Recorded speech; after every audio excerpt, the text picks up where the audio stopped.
Good morning, everybody. I am dat1niceguy, and I'm going to be showcasing Castlevania Rondo Blood for the TurboGrafx, or VC. Hope everyone's doing today. I'm going to be doing the Maria only category. So in this game, there are two characters to play as, Richter Belmont and Maria Renard. And I'm going to be playing as the secondary character. Personally, I find her a lot of fun to play as. So yeah, here we go. It's a very short category. Yeah, anime. This game has a lot of anime cutscenes, but since I'm already playing as Maria, we kind of already unlocked all of them, so we won't be able to see any of them, sadly. So yeah, without further ado, let's start right now. In 3, 2, 1, go. Thanks for the good luck, everybody. Appreciate it a lot, and appreciate being here. Alright, so Castlevania Rondo Blood came out in 1993 for the TurboGrafx or PC Engine, whatever you want to call it. Sadly, it never came out for the United States until it came out for Wii Virtual Console in, I believe, 2007. And it also came out on PSP and PS4 as well. Alright, so yeah. Say hello to Maria. She rolls a lot. And she pretty much breaks the entire game. So yeah, we're pretty much halfway done with the first level.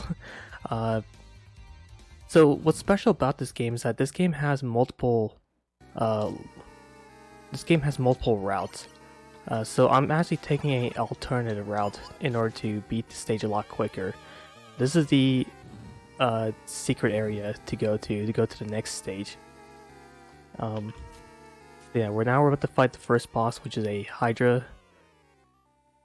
And its movements can be very RNG dependent. Same with every single boss here.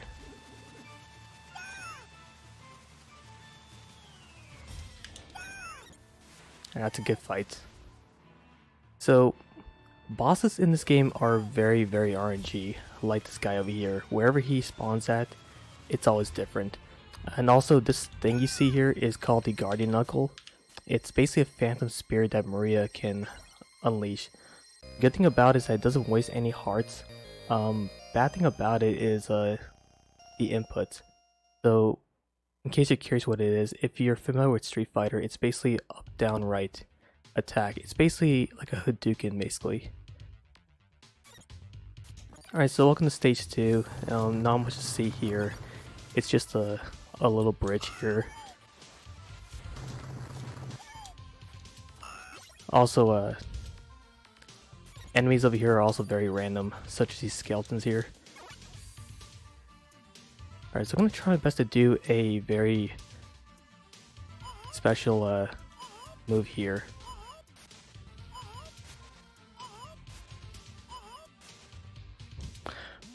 Alright, never mind. So what I try to do there is I try to actually break the game over here by actually doing what's called the Jesus Walk. So the point about that move over there is I'm supposed to not go on this boat over here. So this is the intended route. You're supposed to go onto the boat, onto the next level. But what I try to do is I try to actually skip this cutscene to make it so that Maria will basically walk on water. But the trick is kind of a 4-frame window, and I kind of was about a frame too late. But hey, at least we're not dead though. So now we get to do this the intended way, where Maria's just on a boat, killing fishmen with her birds. It's kind of silly, but it is what it is. Alright, so now onto the next level, stage 3, or alternate stage 3. Because remember, we did not take the intended route from the beginning.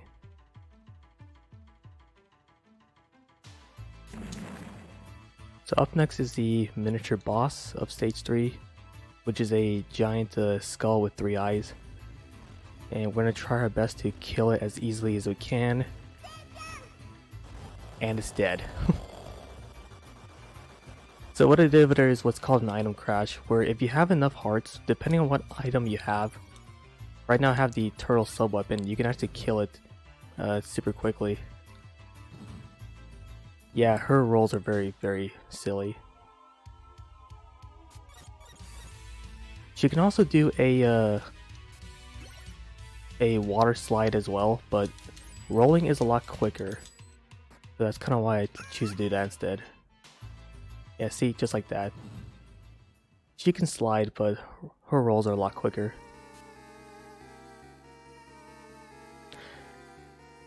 Alright, so up next is the main boss of stage 3. This guy is very, very RNG in terms of his movement. Yeah, see, like I did not expect him to do that.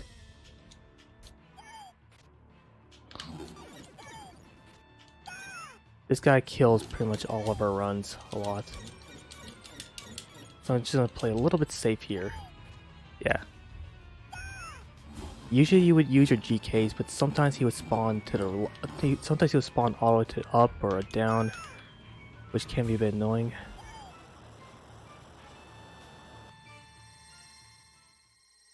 But we're still alive. And up next is stage 4. So there are a total of 6 stages in this game. It's a very short game, but as I said earlier, we are taking the alternate route though. So there are a lot more.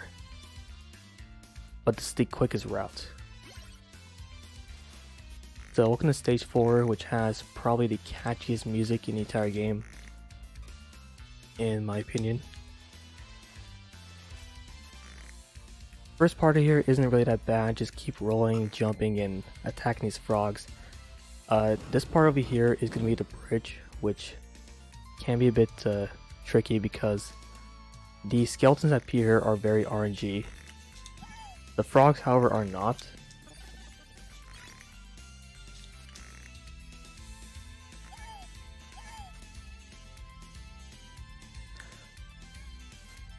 But it can be a bit tricky whenever you're trying to stop your rolling in order to not get hit by the frogs. Now, since I am kind of low in health, I'm going to probably pick up the food item to refill my health later on.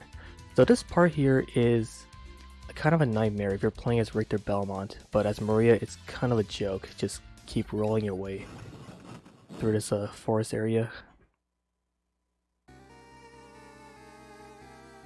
Now we're going to fight the boss of stage 4, but first let me pick up some health. So when you're playing as Maria, you actually don't pick up wall meat. You pick up like various food items like cake, ice cream, sushi, soup.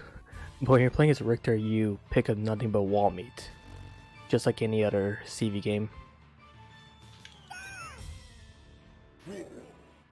So say hello to Dullahan, which is a headless knight.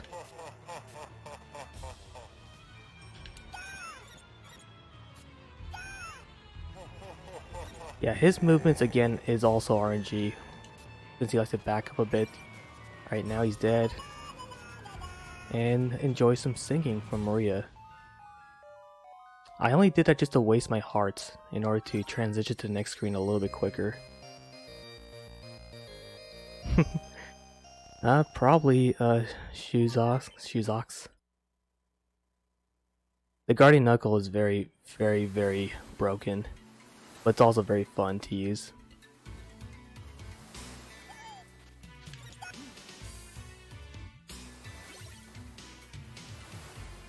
Alright, so welcome to stage 5, the death stage, where you get to fight the Grim Reaper, or Death, however you want to call him. It's a very, very short stage, but the death fight, however, it's probably the scariest in my honest opinion. So in this part here, you're going to be fighting a multitude of enemies, and you're going to be forced to do so. Like, I cannot progress here unless I kill these skeletons here.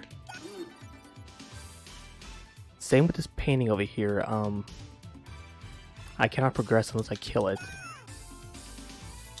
Best way to do so is to use your Guardian Knuckles just like that. Use it twice and then you'll be able to kill it. Be careful not to touch the painting, otherwise it will kill you instantly with one hit. Now I am kind of a bit low on health, so there's a high chance I might die because these harpies over here are very, very RNG. I'm kind of hoping they don't attack me from a low height. Okay, good. Alright, good. I think we're good here. But still, I'm gonna pick up some health just in case.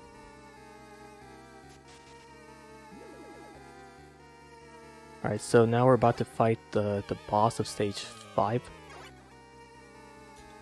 I'm gonna gather some hearts over here for my sub weapon.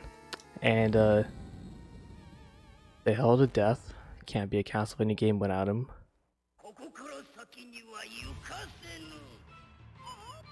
So first phase over here, be careful from his sights. They're all completely different, as well as his movement.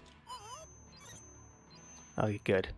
So what I did is I used my dragon to hit him, and to get a critical hit, you have to use the dragon's talons or feet. And if you hit Death's face with it, you can get a critical. Alright, now comes the third phase of Death. Just get your GKs ready.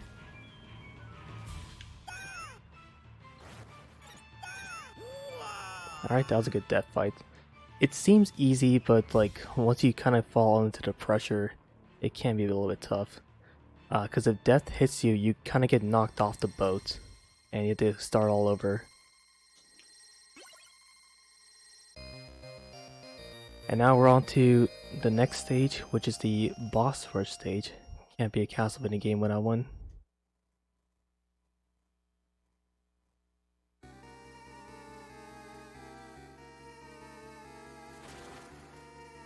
So the interesting thing about this boss rush over here is that it consists of all the bosses from Castlevania 1 in order. So for any CV1 veterans out there in chat, you probably know what's going to be first, the giant bat, and you can kind of guess who's going to be next.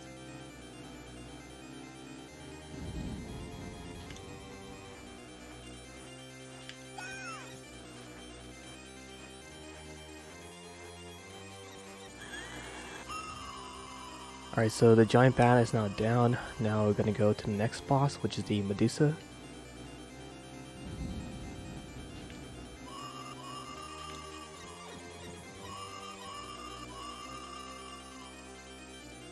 Oh, you should play Pandemonium. This game's amazing.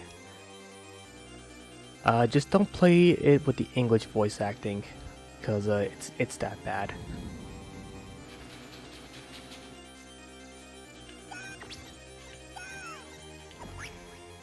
I'm playing the Japanese version, like way before they dubbed it in English.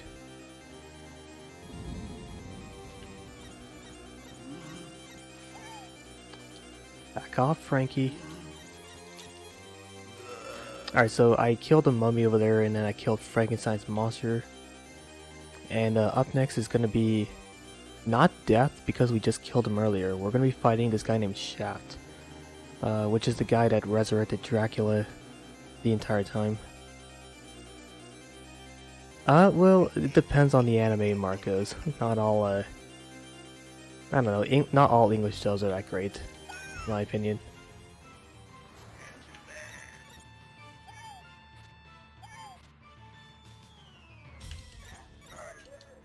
Alright, that's good.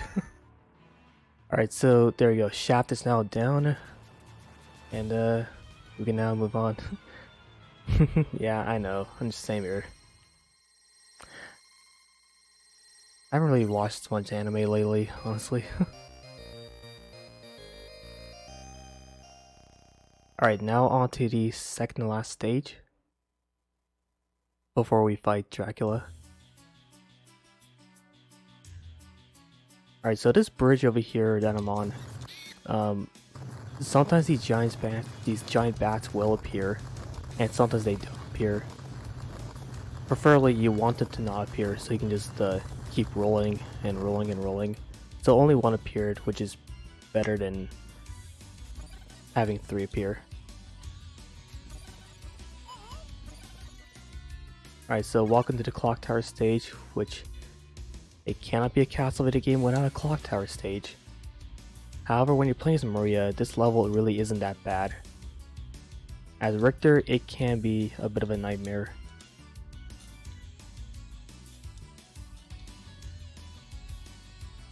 Yeah, it's obligatory. You gotta have a Clock Tower stage.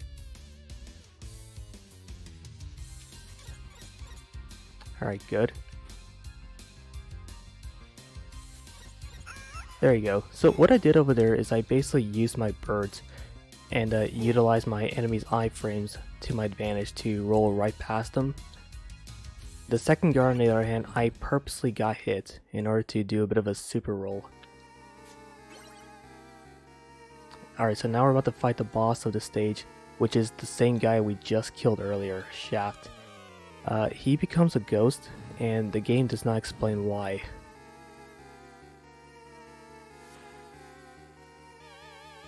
So there he is, so we're gonna fight him once again.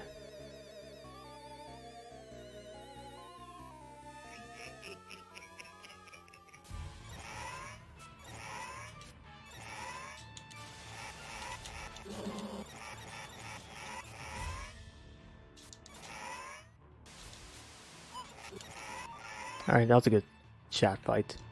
This fight can be a little bit tricky because Shaft will move around and he'll also summon various enemies in the ground.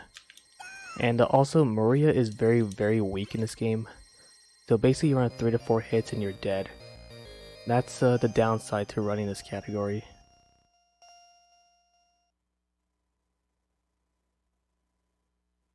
And now we're on to the final stage, Dracula here.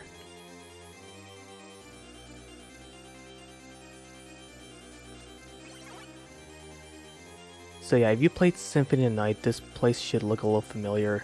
Rondo Blood is a prequel of Castlevania Symphony of the Night. So that's kind of why this fight looks a little bit familiar.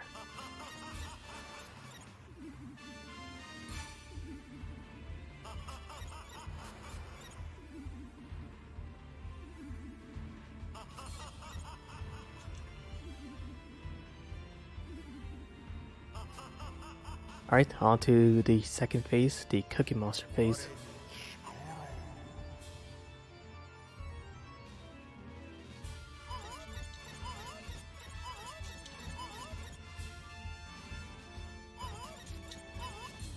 And we are done. We just finished the game right there as Maria.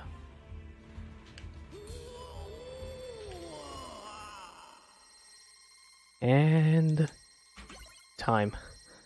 16:34. That's a very good time for this category.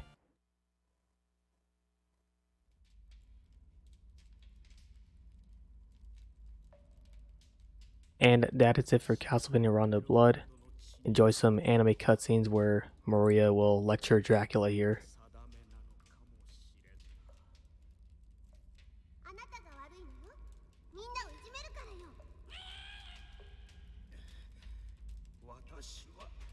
Thank you everybody for the GGs, I do appreciate it a lot.